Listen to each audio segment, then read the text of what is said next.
네. 월가의 명언 중에서 5월의 증시를 팔고 떠나라라는 말이 있습니다. 하지만 최근 몇 년간의 흐름을 살펴보면 오히려 5월 시장에 상승세를 보여주고 있는데요. 어떻게 전략을 세워야 될지 참 고민입니다. 네, 맞습니다. CNN 머니가 일단 보도를 한 자료인데 지난 3년 동안 S&P 500 지수가 모두 다 상승세를 보여줬고 지난 2년 동안에는 7에서 9%대 5월 한 달 동안의 상승률을 보여줬다라고 분석을 해줬습니다. 우리 시장에도 적용을 할 수 있을지 일단 미국 시장의 흐름부터 짚어보도록 하죠. MTN의 김종우 연구위원 모시고 이야기 나눠보겠습니다. 위원님. 네, 오늘 이 뉴스를 미리 알고 쓴 것은 아니겠습니다만 오늘 LIG 투자증권에서 오태동 팀장이 쓴 보고서 내용이 지금 말씀하신 제목과 거의 동일합니다. 과연 5월에 팔고 떠나야 하느냐라는 것을 가지고 리포트를 썼는데요. 그 리포트 내용을 인용해서 제 생각과 비슷하니까 좀 말씀을 드리도록 하겠습니다. 먼저 미국의 경우 살펴보게 되면 25년간 평균치를 내봤더니 분명히 계절성이 나타난다라는 거죠. 5월 이후부터 한 9월까지는 약세장, 주로 조정이 나타나는 경우가 상대적으로 많았다라는 것을 평균적으로 알 수가 있습니다. 그리고 실제로 지금 보시면 주식형 펀드의 동향도 실제로 지금 가을쯤에는 줄어들고 여름쯤부터 급속도로 빠져나가는 모습들이 분명히 나타나고 있거든요. 그러니까 펀드의 동향, 증시의 동향을 놓고 봤을 때 계절성이 분명히 나타나고 있는 거죠. 근데 이 계절성은 12월 달에 소비하고 8월 달에 휴가를 떠나는 미국인들의 특성에 의한 계절성이었는데요. 최근 3년간은 유동성이 공급이 되면서 이런 계절성을 좀 무시한 흐름이 나타났기 때문에 최근 3년간 자료만 믿고 그냥 이제 5월 달에 증시를 안 파는 것도 조금은 물음표고요. 반대로 지금 과거까지 쭉 그래왔기 때문에 이번에 무조건 주식을 팔아야 된다? 이것도 아닙니다. 결국 관건은 현재 시장에서 유동성의 공급이 지속되느냐, 그 유동성이 위험 자산을 계속 선택하느냐, 이 두 가지의 질문에 맞닿아 있다고 볼 수가 있겠고요. 그 두 가지 질문이 여전히 유동성은 공급이 되고 있고 위험 자산을 선호한다면 아직까지는 리스크 온으로 봐야 되겠다. 좀 이렇게 볼 수가 있는 거죠. 그래서 미국 시장은 분명히 소비와 계절에 따른 계절성이 존재했다. 이렇게 볼 수가 있는 것입니다. 네, 미국 시장 역시나 소비와 계절적인 요인에 큰 영향을 받는 모습이었는데요. 그렇다면 우리 시장에도 글쎄요, 동일하게 적용을 할 수 있을까요? 네, 우리 시장에 지금 동일하게 적용하기는 좀 어려운 변수인 것 같습니다. 우리 시장은 미국 시장이랑 달랐기 때문에 동일한 변수를 적용하기 좀 어려울 것 같고요. 준비된 그림을 보시면 한국의 지금 밸류에이션은 어저께도 말씀드렸지만 싸지 않습니다. 그렇다고 비싸느냐? 비싸지도 않습니다. 어느 정도 적정 가격에 진입해 있거든요. 그렇다면 지수의 레벨보다는 종목의 위치가 더 중요하다. 그래서 이 종목의 레벨을 맞추는 순환매 장세가 돈다든지 이런 쪽에 좀 더 기대를 거시는 게 좋지 않을까라고 판단하고 있고요. 또 하나 우리가 좀 살펴볼 것이 이 오태동 팀장의 그러니까 결론은 뭐냐면 지금 우리나라 주식 평가가 어느 정도 수준에 와 있느냐 여기쯤 와 있다라는 거죠. 그러니까 무관심 영역은 아니고 지금 상승 영역을 지나서 완전히 이제 사람들이 도취되는 그런 상황까지는 아니고 아직까지는 추가적인 상승 여력이 남아있는 이 정도 수준으로 보고 있는데요. 저 역시 마찬가지입니다. 아직까지 종목마다 차이는 있겠습니다만 우리 증시가 조금은 더 움직일 여력, 종목별로 봤을 때 조금 더 상승할 여력이 분명히 남아있다고 보고 있기 때문에 결론적으로는 국내 시장의 외국인 유동성만 견조하다면 추가적인 상승을 염두에 둔 단기적인 조정은 즐기는 것이 조금 더 좋지 않겠느냐 이렇게 보고 있습니다. 네, 이러한 시장 분위기가 이어지고 있는 가운데 원화의 강세는 꾸준하게 나타나고 있습니다. 최근 달러와 엔화는 고점 부근에서 움직이고 있는 반면 엔화 강세가 더욱더 가파르게 나타나면서 연저점 동반 기록하고 있는 상황인데요. 원화 강세 왜 이렇게 나타난다고 보십니까? 네, 기본적으로는 미국 때문이겠죠. 미국이 이제 금리 인상을 빨리 할 줄 알았는데 금리 인상을 주저하고 있으니까 또 주저할 것 같으니까 원화 강세를 보이고 있다고 볼 수가 있겠고요. 또 경상수직자 이런 것들이 나타나면서 그동안 상대적으로 약세를 보였던 원화가 3월 FOMC를 기점으로 빠르게 방향을 터닝했다라고 볼 수가 있습니다. 준비된 그림을 보시면 원화와 관련되어 있는 환율 동향인데요. 자, 3월 그 말 부근이죠. 그러니까 FOMC를 기점으로 해서 원달러의 방향이라든지 원엔의 방향이 모두 바뀌는 양상, 원화의 일방적인 강세로 돌아서는 모습을 보이고 있습니다. 그래서 실제적으로 지금 보시면 원화는 실제적으로 달러 공급 요인이 더 많은 가운데 달러의 강세 요인이 사라지니까 원화의 독자적인 강세가 나타나고 있다. 그래서 유로보다도 강세, 엔화보다도 강세, 달러에 대비해서 그 어떤 통화보다도 상대적인 강세를 나타내고 있고요. 이것은 최근에 저평가받았던 루브라라든지 브라질 헤아라라든지 여러 이머징 마켓 통화들과 비슷한 움직임을 보이고 있다고 봐야 될 것 같습니다. 상승률로 보면 그쪽이 더 높지만 추세적으로 보면 원화의 강세가 다른 통화에 비해서는 절대적으로 강하게 나타나고 있다고 볼 수가 있겠고요. 이러한 부분들이 좀 시장에 영향을 주고 있다 이렇게 좀 봐야 될 것 같습니다.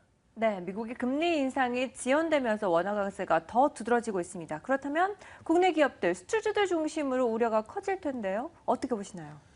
근데 수출이 이제 이 가격적인 요인, 환율 때문에 과연 줄어들고 있는 것이냐? 그렇게 보기는 어렵습니다. 준비된 그림을 보시면 지금 중국의 신규 투자가 줄어든 부분이라든지 중국의 뭐 부양책 이런 것들이 내수 쪽으로 돌면서 설비 투자가 줄어든 것이 가장 크게 영향을 주고 있고요. 실제로 미국이라든지 글로벌 성장이 줄어들면서 우리나라 수출 물량이 줄어든 구조적인 요인이 있습니다. 그래서 지금 환율 때문에 수출이 줄어든다라는 얘기는 경제의 경자도 모르는 사람들이 하는 얘기고요. 수출이 구조적으로 줄어들고 있는데 거기에 가격적인 요인까지 부담이 되고 있으니까 더 많이 줄어들지 않을까라고 우려하고 있는 게 현실입니다. 그렇지만 이건 업종별로 조금 다르게 적용해봐야 될 것 같은데요. 왜냐하면 과거와는 다르게 국내 대부분의 수출 업종들이 해외 생산 기지를 많이 가지고 있다라는 점. 그리고 한국이 지금 국제적인 경쟁력을 가지고 있어서 환율의 움직임, 즉 가격의 움직임과 상관없이 설비 투자가 늘어난다든지 아니면 양적인 투자가 늘어나는 그런 업종들은 전혀 이런 것과 연관이 없다라는 거죠. 그래서 그런 관점에서 어떤 종목군들을 봐야 되는지를 살펴보면 중국이나 아시아 인프라 투자와 관련된 종목군들에 대해서는 여전히 좀 긍정적인 시각을 가져가시는 게 좋을 것 같고요. 그다음에 반도체처럼 글로벌 무역 장벽의 의미가 없는 이런 산업 분야에 대해서는 여전히 긍정적인 관점이 필요하다고 보고 있고요.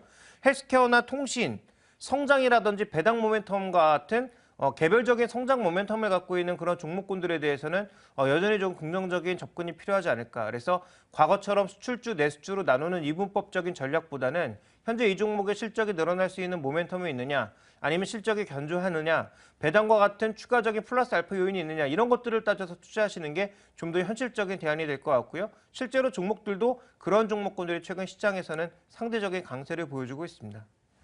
네, 이렇게 해서 환율에 따른 종목들의 전략도 살펴봤고요. 이어서 유가에 따른 종목들의 전략도 좀 살펴보도록 하죠. 네. 앞서 오늘의 포인트를 통해서 미국의 저가 항공사인 제트블루항공에서 저유가로 인한 실적 개선을 나타냈다라는 평가를 일단 들어봤습니다. 그렇게 된다면 미국에서도 저가 항공사들의 약진이 이어지게 될지 이 부분들에 대해서는 어떻게 보십니까? 네, 그렇게 보고 있습니다. 지금 현재 유가 하락에 의해서 이익이 좋아지는 것은 저가 항공사 모두에게 해당되는 상황입니다. 준비된 그림을 보시면 제트블루 항공사는 최근에 계속 고점 돌파, 고점 돌파, 고점 돌파 이런 식으로 나타나고 있거든요. 속도는 느렸지만 계속 같은 흐름이고요. 사우스웨스트를 비롯한 다른 항공사들도 모두 동행하는 모습을 보여주고 있다는 관점에서 미국의 국내 그리고 역외라고 한다면 뭐 이 미국 그 주변 지역만 가고 있는 이런 그 흐름이 좋아지고 있는 건 기본적으로 이제 유가가 내려가면서 이익이 좋아진 부분이 가장 크게 실적에 반영되고 있는 거고요. 또 하나 구조적으로 지금 보시면 에어버스의 항공기 주문을 보니까 모두 지금 복도 하나짜리, 그러니까 160석짜리에 이런 것들만 지금 수주가 많이 되고 있다라는 거죠. 국내도 지금 대형항공사와 저가항공사를 비교해 보면 대형항공사의 국제선 비중은 점점 줄고 저가 비중은 점점 늘어나고 있는 상황입니다. 그래서 이런 구조적인 요인을 봤을 때 우리나라뿐만 아니라 글로벌 시장에서 저가항공사들의 약진은 뭐 당연하다라고 봐야 될 것 같고요. 이런 추세는 아직도 꺾이지 않고 있다. 이렇게 볼 수가 있습니다. 네, 그렇다면 국내 기업 중에서 제주항공, AK홀딩스 어떤 부분에 포커스를 맞춰야 될까요? 네, 일단 아까도 잠깐 언급을 해주셨지만 준비된 그림을 보시면 제주항공 같은 경우가 좀 공격적으로 항공기 대수 노선을 늘리고 있다는 거죠. 그러니까 준비된 그림에서 보시는 것처럼 최근에 매출액이 노선수 증가와 함께 보유 대수의 증가로 나타나고 있는 상황이고요. 그러다 보니까 뭐 진에어나 아니면 에어부산과 비교해 봤을 때 상대적으로 높은 이익률을 가져가고 있는 상황이고요. 실제로 AK홀딩스의 전체적인 사업 부분의 항공운송 부분이 별로 차지하고 있지 않지만 이익 부분에선 상당 부분을 차지하고 있거든요. 올 1분기부터 이게 확 올라간다면 AK홀딩스의 이익이 좋아지는 것은 뭐 불보듯 뻔한 일이기 때문에 올해 이익 증가는 나타날 수밖에 없고요. 말씀드렸다시피 제주항공 같은 경우가 일정 거리 내에서는 노선을 계속 늘려나가고 있는 상황입니다. 그래서 이런 늘어나는 노선에 따른 긍정적인 효과까지 고려해 볼 필요가 있다고 판단하고 있고요. 그러니까 이런 부분도 고려해 본다면 국내 저가항공사에 대한 긍정적인 관점은 AK홀딩스뿐만 아니라 뭐 TA홀딩스 같은 종목군들까지 확장해서 적어도 2분기까지는 실적이 긍정적인 부분이 나타날 것이다. 유가의 아주 빠른 반등만 없다면 이들 종목의 추가적인 상승은 최근에 나타나고 있는 조정은 오히려 좀 즐겨서 사야 되는 부분이 아닌가라고 판단을 하고 있습니다. 네, 그렇게 된다면 이외에 관심 가져볼 만한 종목들도 있을까요? 대형항공사는 어떻게 보십니까? 제가 이제 한 10시 때 방송을 할 때 아스트라고 하는 종목을 설명드린 적이 있는데요. 이항영 의원께서 여러 번 언급하셨던 종목입니다만 한국항공우주라든지 아스트라든지 이런 이제 신규 항공기 수주와 관련돼 있는 종목군들은 관심을 가질 수밖에 없다라고 보고 있는데 이게 우리나라뿐만 아니라 대부분 국가에서 수요가 늘고 있고 수요가 느는 만큼 설비 투자라든지 연구개발비 이런 것들도 늘고 있는 거죠. 그래서 이와 같은 종목군들의 관심을 좀 가지실 필요가 있고요. 특히 아스트 같은 경우에 조금 전에 말씀드렸던 그 복도 하나짜리 그 작은 항공기들, 그러니까 먼 거리를 가지 못하는 근거리 내에서 움직일 수 있는 항공기가 최근에 폭발적으로 수요가 증가하고 있거든요.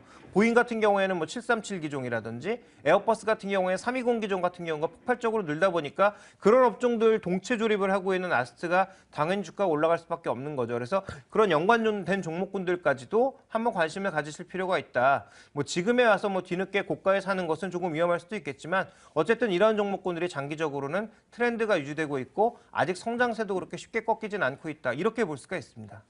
네, 이렇게 해서 증시에 대한 전망부터 환율과 유가에 대한 이슈들까지 모두 다 분석해봤습니다. 네. 오늘 상당히 많은 이야기를 나눠봤는데 이 이야기를 모두 다 압축해서 오늘장에 대한 전략도 세워보도록 하죠. 오늘장 선전략 함께 해보겠습니다.